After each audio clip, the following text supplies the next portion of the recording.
जय हिंद प्यारे साथियों, स्वागत है आपका जीएस वॉरियर में। दोस्तों, अभी हम जिस टॉपिक पे चर्चा करेंगे वो टॉपिक है, हम लोग अभी जो पढ़ रहे हैं भारत के उत्तर तथा उत्तर पूर्वी पर्वत श्रृंखला के विषय पर जो हम लोग चर्चा कर रहे हैं। आज उस कड़ी में हम बातें करेंगे ये मध्य हिमालय।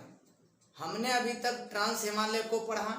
ट्रांस हिमालय में तीनों पर्वत श्रृंखला के बारे में जाना, अर्थात काराकोरम, लद्दाख और जास्कर। इसके बाद हम लोग हिमालय में वृहद हिमालय को देखा, बृहद हिमालय के बारे में जाना, और आज हम जानेंगे बृहद हिमालय के बाद मध्य हिमालय, जिसे हम लोग लघु हिमालय कहा करते हैं। साथियों, आइए जरा हम चलते हैं लघु हिमालय पर और देखते हैं इनसे संबंधित कौन सी बातें सामने उभर कर आ रही है और इनसे संबंधित क्या विशेषता है ये मध्य हिमालय या फिर लघु हिमालय का। देखिए, जैसा कि आप यहाँ देख सकते हैं, यह मानचित्र हमने बनाया है। साथियों, यह तीन रेंज आप देख रहे हैं, ये तीन श्रेणियां देख रहे हैं। एक श्रेणी ऊपर वाला है जो आपका यह है क्या, वृहद हिमालय है, और यह है आपका क्या, लघु हिमालय, जिसे आप मध्य हिमालय भी कहते हैं। यह कई श्रेणियों में विभक्त है और अन्य श्रेणियों का नाम भिन्न भिन्न नाम दिया हुआ है। इसके बाद देखेंगे ये सबसे अंतिम में जो श्रेणी है यह शिवालिक श्रेणी है।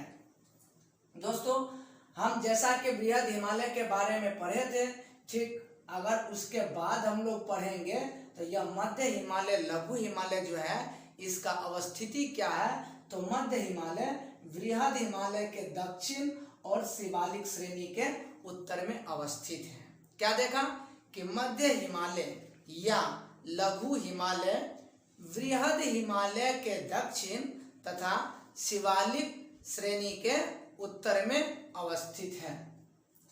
अब साथियों, यहाँ देखिए, ये जो आपका मध्य हिमालय या लघु हिमालय जो है इसके दक्षिण, ठीक है, बृहद हिमालय के दक्षिण है यहाँ, और ये लघु हिमालय, मध्य हिमालय जो है पूर्व पश्चिम दिशा की तरफ क्या है, यानी पश्चिम से पूर्व दिशा की तरफ क्या विस्तृत है। क्या देखा हमने कि मध्य हिमालय वृहद हिमालय के दक्षिण और यह क्या, पश्चिम से पूर्व की तरफ या फिर पूर्व से पश्चिम की दिशा की तरफ क्या है, विस्तृत है। अब देखिए, इस मध्य हिमालय या लघु हिमालय को अन्य किन नामों से जानते हैं? इसे हिमांचल श्रेणी भी कहते हैं और लघु हिमालय भी कहते हैं। ये जो मध्य हिमालय है दोस्तों, इस मध्य हिमालय की चौड़ाई लगभग 60 से 80 किलोमीटर चौड़ाई होगी, और इस मध्य हिमालय की यदि औसत ऊंचाई के बारे में देखें तो मध्य हिमालय की औसत ऊंचाई 3000 से 4500 मीटर के बीच होगी, जबकि इस मध्य हिमालय में अनेक चोटियां जो है, यह दोस्तों अनेक चोटियों की ऊंचाई यहाँ 5000 मीटर तक आंकी गई है। आप ध्यान रखिएगा। अब देखिए, ये जो मध्य हिमालय या फिर लघु हिमालय जो है, ये 1000 मीटर की गहराई पर नदियों का बहाव क्षेत्र इसमें पाया जाता है। मध्य हिमालय या लघु हिमालय के क्षेत्र में 1000 मीटर की गहराई तक नदियों का बहाव क्षेत्र पाया जाता है। अब ये मध्य हिमालय या लघु हिमालय जो है, यदि साफ पश्चिम में बात करेंगे, यानी सुदूर पश्चिम में बात करेंगे, तो सुदूर पश्चिम में यह मध्य हिमालय जो है पीर पंजाल श्रेणी के रूप में विस्तृत है, फैली हुई है। समझ गए? क्या देखे कि मध्य हिमालय जो है पश्चिम की तरफ, यानी पश्चिम दिशा में आपका यह क्या आएगा, कश्मीर के पीर पंजाल श्रेणी जो है मध्य हिमालय के पश्चिम में विस्तृत है। समझ गए? अब देखिए, ये पीर पंजाल जो बोले हैं दोस्तों, आप यहाँ पर देख सकते हैं, एक यह लाइन ड्रॉ किया गया है और एक यह लाइन ड्रॉ किया गया है। दोस्तों, ये नदियां गुजर रही हैं। इस नदी का नाम है झेलम नदी और यहाँ से देखिए एक नदियां गुजर रही जिसका नाम है ब्यास। झेलम नदी नाम में मिल जाएगी और ब्यास नदी सतलुज में मिल जाएगी। तो यह पीर पंजाल श्रेणी का विस्तार जो है झेलम नदी और ब्यास नदी के बीच अवस्थित है। क्या देखें, पीर पंजाल श्रेणी झेलम नदी और ब्यास नदी के बीच अवस्थित है। समझ गए। अब देखिए ये पीर पंजाल जो है, पीर पंजाल लगभग 400 किलोमीटर लंबी होगी यह पीर पंजाल श्रेणी। और यह आगे जाकर के क्या देखिए इधर से इस तरह आया, यानी इधर का दिशा हो गया उत्तर पश्चिम और इधर का दिशा हो गया दक्षिण पूर्व। यानी पीर पंजाल श्रेणी जो है उत्तर पश्चिम दिशा से चल करके दक्षिण पूर्व में किससे मिल जाती है, दक्षिण पूर्व में अपना ये यहाँ पर धौलाधार पर्वत श्रेणी है, इससे मिलते हुए आगे तक बढ़ते चले जाती है। समझ गए। अब देखिए आगे ये पीर पंजाल श्रेणी की ऊंचाई जो है 4000 मीटर तक पाया जाता है। और यह कश्मीरी क्षेत्र का पीर पंजाल जो है कश्मीरी क्षेत्र का सबसे बृहत्तम यानी सर्वाधिक लंबी और सबसे महत्वपूर्ण श्रेणी है। ठीक है, पीर पंजाल श्रेणी कश्मीर क्षेत्र का सबसे महत्वपूर्ण व सर्वाधिक लंबी पर्वत श्रेणी है। अब देखिए ये मध्यवर्ती हिमालय में साथियों यह धौलाधार पर्वत देख रहे हैं आप। ये जो धौलाधार पर्वत है, ये धौलाधार पर्वत मध्य हिमालय में स्थित है। और इसी धौलाधार पर्वत पर हिमाचल प्रदेश की राजधानी शिमला है, जिसकी ऊंचाई कितनी है, जिसकी ऊंचाई है 2205 मीटर। समझ गए। यानी मध्य हिमालय में स्थित धौलाधार श्रेणी पर अवस्थित क्या है, हिमाचल प्रदेश की राजधानी, जिसकी ऊंचाई 2205 मीटर है। अब देखिए पीर पंजाल व बनिहाल दर्रा यह प्रमुख दर्रा है किसका, मध्य हिमालय का, यानी लघु हिमालय का महत्वपूर्ण दर्रा। लघु हिमालय का महत्वपूर्ण दर्रा क्या है, पीर पंजाल दर्रा और बनिहाल दर्रा, यह दो प्रमुख दर्रा है।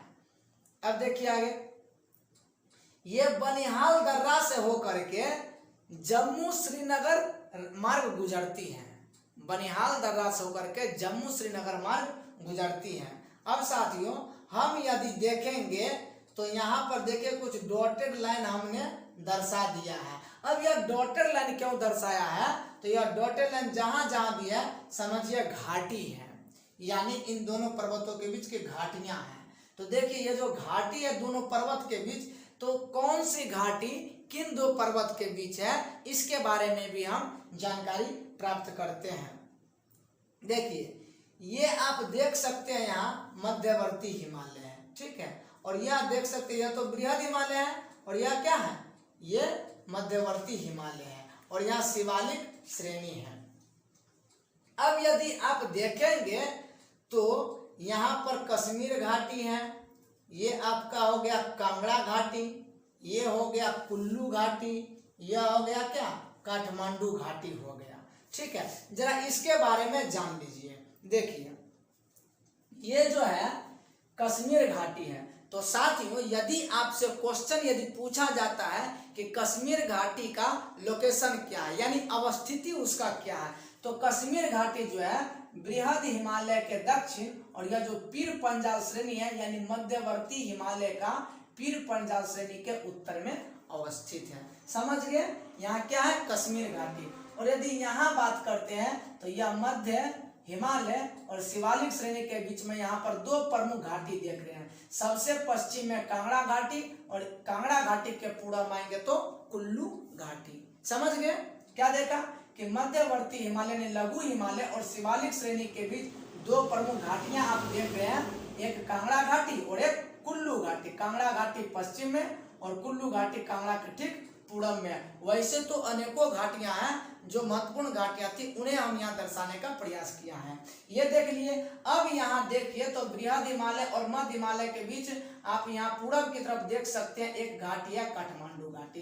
तो क्या देख रहे हैं आप कि मध्य हिमालय मध्य हिमालय और वृहद हिमालय के बीच में यहाँ पर दो प्रमुख घाटी देख लिए। पश्चिम में देखे तो कश्मीर घाटी, पूर्व में देख लिए काठमांडू घाटी। ठीक उसी प्रकार मध्य हिमालय और शिवालिक श्रेणी में भी दो प्रमुख घाटी देखे हैं। पश्चिम की तरफ देखे हैं कांगड़ा घाटी और पूर्व की तरफ देखे हैं कुल्लू घाटी। तो साथियों यह आप समझ गए होंगे। अब देखिए यहाँ इस मध्य हिमालय में एक तो आप देख लिए पश्चिम की तरफ जो है पीर पंजाल श्रेणी है, और ठीक पूर्व की तरफ बढ़िएगा तो बहुत सारी श्रेणियां आएंगी, जिनमें कुछ महत्वपूर्ण श्रेणियां जो है उन्हें देखिए। ये पीर पंजाल श्रेणी के आप पूर्व में आइएगा तो धौलाधार पर्वत श्रेणी मिलेगा, और धौलाधार श्रेणी के पूर्व चलेगा तो मसूरी श्रेणी आएगा। क्या देखे?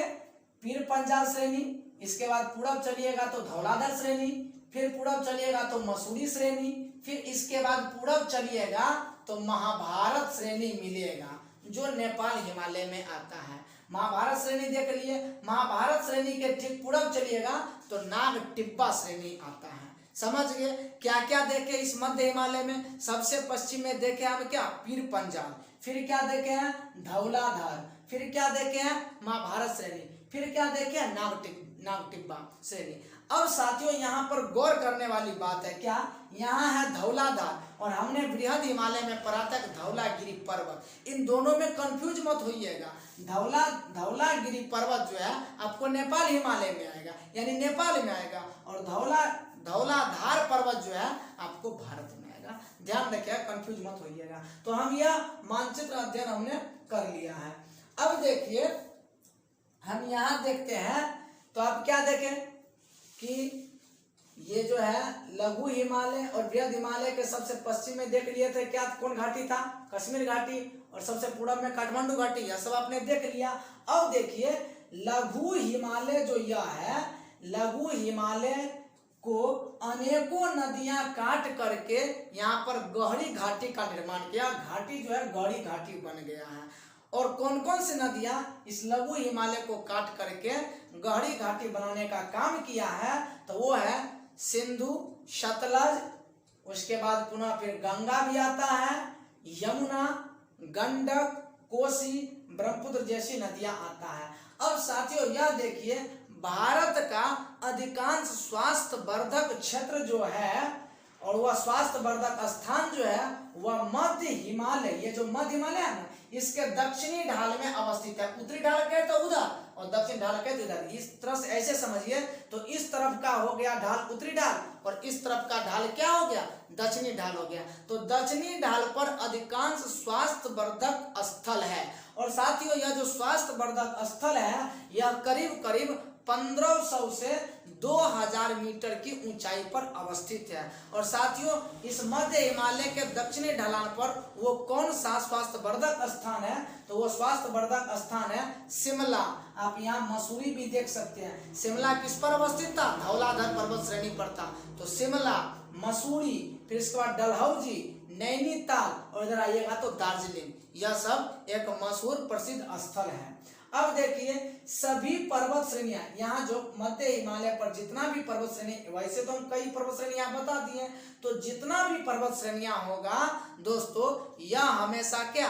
घने सदाबहार वनों से आच्छादित रहते हैं, यानी ढके हुए रहते हैं। समझे? और यह जो ढका हुआ क्षेत्र है, इस ढके हुए क्षेत्र में कुछ घास का, विशेष प्रकार के घास का मैदान होता है जिसे हम लोग यहाँ क्या कहते हैं? मर्ग के नाम से जानते हैं। जैसे गुलमर्ग होगा, खिलनमर्ग होगा, सोनमर्ग होगा आदि, यह सब घास का मैदान होगा। तो साथियों अभी हमने क्या देखा? अभी हमने लघु हिमालय के बारे में पढ़ा। अब आगे के वीडियो में हम पढ़ेंगे किसके बारे में? तो शिवालिक श्रेणी के बारे में पढ़ेंगे। पुनः इसके बाद हम लोग पढ़ेंगे पूर्वांचल श्रेणी के बारे में पढ़ेंगे। तो साथियों आप इसी तरह हमारे साथ बने रहिए और अपना ढेर सारा प्यार देते हुए रहिए। एक नई उम्मीद और नई सोच के साथ फिर मिलेंगे नेक्स्ट वीडियो में। तब तक के लिए धन्यवाद। जय हिंद।